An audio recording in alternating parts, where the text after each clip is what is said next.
Hello guys, তোমাদের আমি একটা কথা বলতে চাই। আমি কেবল একটা জিগসার্কল আমাদের টিভিতে এই জিগসার্কল ভিডিওটা ছাড়লাম। তোমরা আমার সাথে সাথে 209 জন দেখেছো, তাদেরকে অনেক অনেক ধন্যবাদ জানাই। তাদের জন্য আমি আশীর্বাদ করবো যেন তারা অনেক সুখী হয়।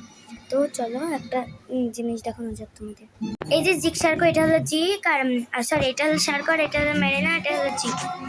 তোমাদের কার কার ভালো লাগে অবশ্যই কমেন্টে জানিয়ে দেবে। আমি তাদের তাদের নাম লিখবো, নাম দেবো, আর মানে পরের ভিডিওতে নামটা তোমাদের বলে দেবো। এই যে আমাদের যে দেখতে এসেছে তার আমার এইটা খুবই পছন্দ হয়। আমাদের বাড়িতে টিভি নষ্ট হয়ে গেছে, তার জন্য এই যে আমাদের পিসিদের বাড়িতে আমি দেখতে আসি। তো এই কার্টুনটা যাদের যাদের না অনেকটা বেশি পছন্দ তারা কিন্তু কমেন্টে হার্ট ইমোজি দিয়ে যাও, এবং যাদের যাদের পছন্দ না তারা তারা একটু বলো যে আমার না। যাদের যাদের ভালো লাগে এবং কি ভালো লাগে না তারা লাইক সাবস্ক্রাইব অবশ্যই করবে। আর যে যে করবে না ভাববো যে তার যে যে মা বাবাকে বেশি ভালোবাসে সে সেই এই ভিডিওটি ভুল পর্যন্ত দেখবে।